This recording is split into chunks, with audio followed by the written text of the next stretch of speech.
Well, have you ever thought about your pet's spirituality? Might they have the ability to communicate with humans in their afterlife? It's a very fascinating topic, and we're happy to be joined by Emmy-Award-winning journalist and author Elena Mannes of Soul Dog, A Journey into the Spiritual Life of Animals.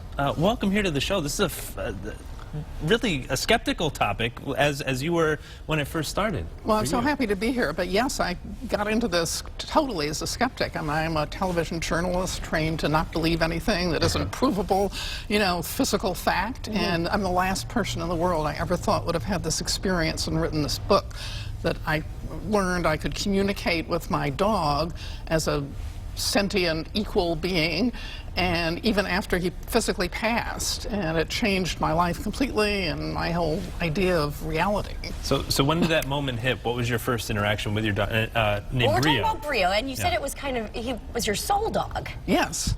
Well, it started, I did not have a great connection with him in the beginning. I didn't know anything about dogs, and he wouldn't obey me, and that started me desperately calling an animal psychic that I'd heard of. And I was a journalist, I did some research, so I started calling them, and they gave these amazingly accurate readings or reports about from Brio, supposedly, about describing where I lived and the street and what he thought of me and my life. And I didn't tell, I was really playing the devil's advocate. I didn't tell the psychics anything, you know. Did Brio like you?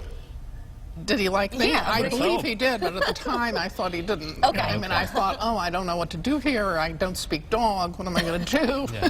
But you did a lot of research in writing this book. I mean, you talked to a lot of other people who share this similar connection, which you never thought that you would have. Exactly. I mean, the more I got into it, the more interested I became and wanted to sort of support my own growing feeling that this really was possible, to communicate with a dog telepathically, and other people I learned had the same experience with dogs and developed these profound connections, which I did. So what do you Brio. hear? I mean, are you hearing English words? Well, they do. I mean, I have to be clear that I'm not a professional animal communicator, but they helped me. And yes, they say they get pictures from the dog, and they kind of translate that into English. But I was blown away. I mean, in the beginning, I thought, oh, I cannot believe this, you know, and what's happening here? Give us some more examples. What made you really believe that this is true, this happened? Well, it's a series. I mean, the reports from Brio about what I did during the day, and just physical descriptions, and once he was healed of a severe neurological thing by a long-distance energy healer psychic, which was amazing.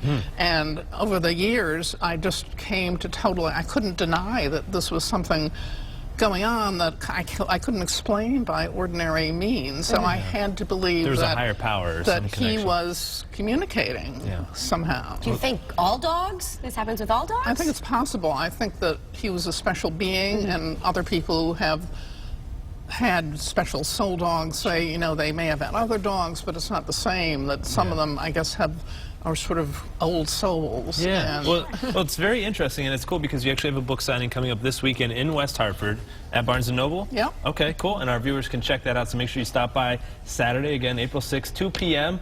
And Elena, we want to thank you for your time, and it's a very fascinating topic. I feel like we hit the tip of the iceberg there. We'll have to get the book to learn more. Thank you. Thank you so much.